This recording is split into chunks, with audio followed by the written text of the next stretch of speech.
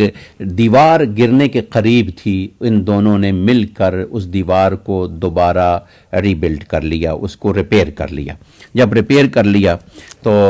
حضرت موسیٰ علیہ السلام نے فرمایا کہ دیکھیں بھوک بھی لگی ہے، اگر یہی ہم کام مزدوری پہ کر لیتے تو یہ زیادہ بہتر ہوتا،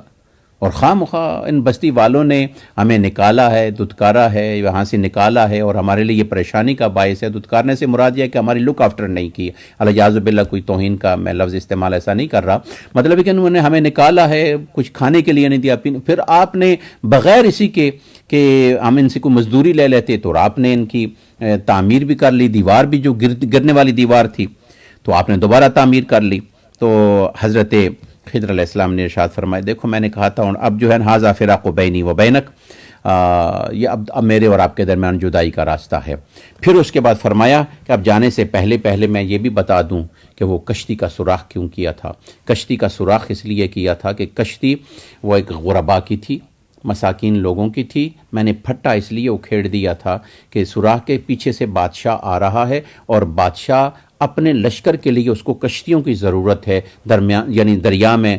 سامان ادھر سے ادھر لانے کے لیے۔ جب یہ ٹوٹی ہوئی کشتی کو دیکھے گا تو اس میں پانی پڑا ہوا ہے، ٹوٹی ہوئی ہے، تو وہ چھوڑ دے گا، اس طرح یہ غریب اس کو دوبارہ ریپیئر کر کے اپنی مزدوری پہ لگ جائیں گے، وگرنہ یہ بھوکے ہو جاتے، پریشانی ہو جاتے۔ تو بادشاہ تو ظالم تھا۔